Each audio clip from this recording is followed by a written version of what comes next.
Hello everyone! Ito nga po si Mami Rona at ngayon po ay aking pagsasabayin ang mother duties at saka ang pagiging tendera duties. So ngayon nga pong umaga, ayan po si mother.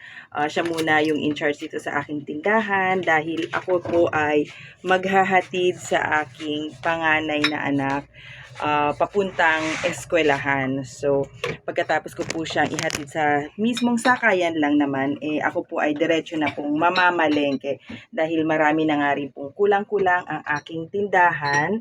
So, mamaya siguro ay imi-message ko na rin ang ahente ng Pure Gold para kahit papano makapag-order na at mapuno na ulit ang aking tindahan, no? Makumpleto na ulit ang aking mga paninda. Ganito lang po ang buhay ng isang solo nanay, pero pasalamat pa rin ako dahil meron po akong kaagapay. Ayan po ang aking nanay. Sa tuwing may lakad ako, siya po ay nagtitinda dahil hindi nga po kami nagsasarado. Dahil nga po sa, syempre may pinapaaral tayo, no, na kailangan sustentuhan sa araw-araw. Ayan nga po ang aking Wonder e-bike. Ayan nga po, ready on board na si Mami Rona sa sakay ng kanyang Wonder e-bike at ihahatid ko na ang aking panganay na anak. Pagkatapos po nito ay diretso na sa palengke. Ngayon nga po ay ako'y nakabalik na dito sa aking munting tindahan. Bilang isang solo nanay, talagang ganun po, no?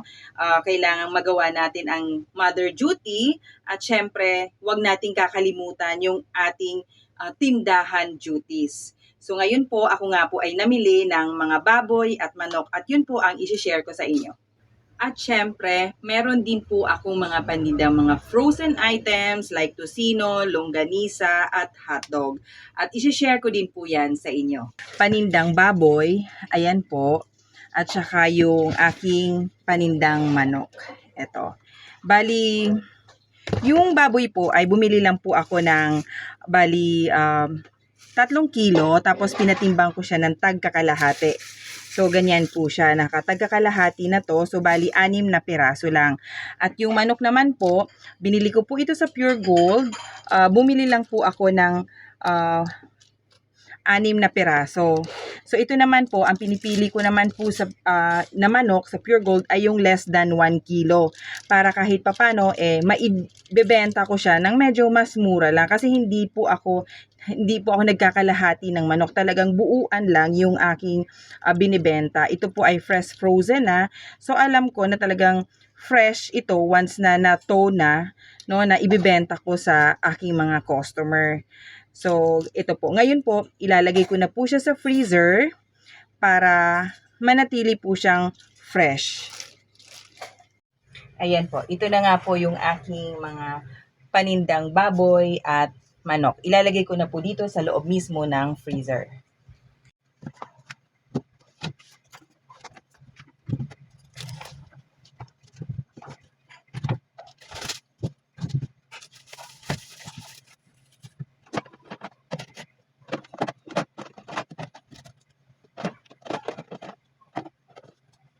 Para maging maayos nga po yung pag-arrange ko dito sa loob ng freezer, ito po ay ilalagay ko sa isang container na katulad po nito. Para pag kinuha ko po siya, ay hindi po siya mahirap kunin dahil hindi po siya magdidikit-dikit. Ayan. Para meron lang din siyang partition between dun sa baboy at saka sa manok.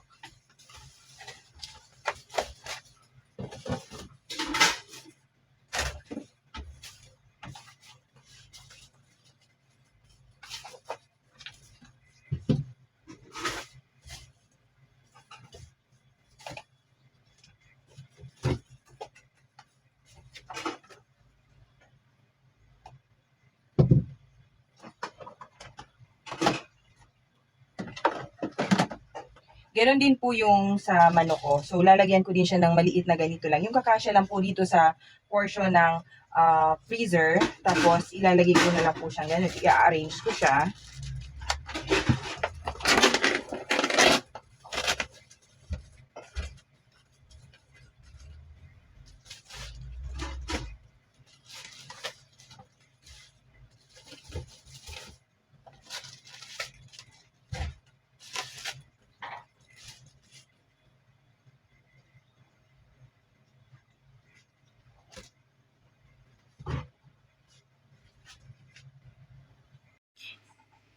So, eto na nga po yung aking mga manok. So, magkahati po sila. Dito po yung manok. Dito naman po yung baboy. Para pag may bibili, kung katulad manok, dito ka lang kukuha. Hindi na dadaganan yung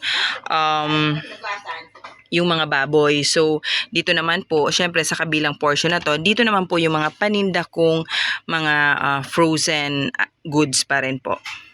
So, ayan po, meron din po akong sisig na tinda. Meron din pong garlic, yung garlic na pork longganisa, at saka yung skinless longganisa.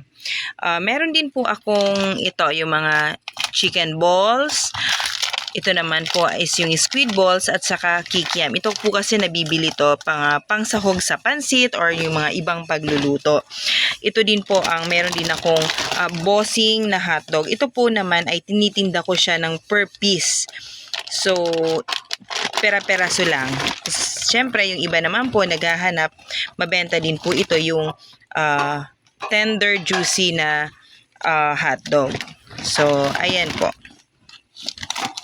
Ito po ay binibili ko lang din sa Marikina. Medyo limitado lang din syempre yung aking pagbili kasi medyo malaki din yung kapital nito.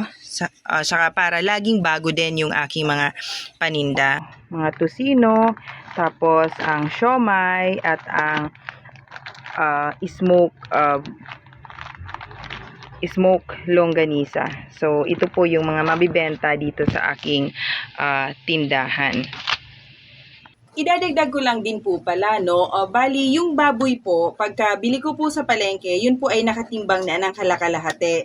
So, ang ginagawa ko po, pagdating po dito, nililinis po namin, tapos pagkalinis niya, ililipat namin sa isang mas malinis na plastic.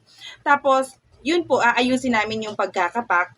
Dapat po firm lang yung pagkakatali nung baboy para kahit papano nakabuo siya kahit ma-frozen. So, yun po yung ginagawa namin para malinis siya, hindi siya mangangamoy once na inilagay namin sa freezer. So, para hindi po din mabilis masira. Yan nga po yung aking diskarte para kumplituhin ko ang aking mga paninda, no? Kahit mga pang-ulam, mga pang-sahog, talagang kailangan po pinipilit ko kahit pa konti-konti lang, meron po akong maitinda. Hindi naman po kailangan sobrang dami ng stock mo. Kahit pa konti-konti lang, once na may maghanap, may maibenta po tayo, no? Once na may bumili, may maibenta tayo, malaking tulong na rin po yan sa atin at syempre dun sa mga customer natin para hindi na po sila lalayo or pupunta pa sa ibang tindahan. Sa mga tulad ko po na talagang wala namang malaking kapital, kumbaga pinapaikot-ikot lang din yung ating benta, yan po ay ang aking diskarte na halos araw-araw nga po ako ay namimili dahil gusto ko laging mabili yung nagkulang dito sa aking tindahan para manatili pong kumpleto ang aking mga paninda. So, yun lang po. Maraming salamat po sa panonood. Sana po ay nakapag-share na naman ako sa inyo ng isang diskarte tips kung paano natin makumpleto ang ating mga paninda. At syempre, yung idea po na pwede naman pala tayong magbenta ng baboy at manok po sa ating sari-sari store. Basta po meron lang tayong freezer para po ito ay manatiling fresh at syempre maayos nating maibebenta sa ating mga customer. Maraming salamat po sa panonood.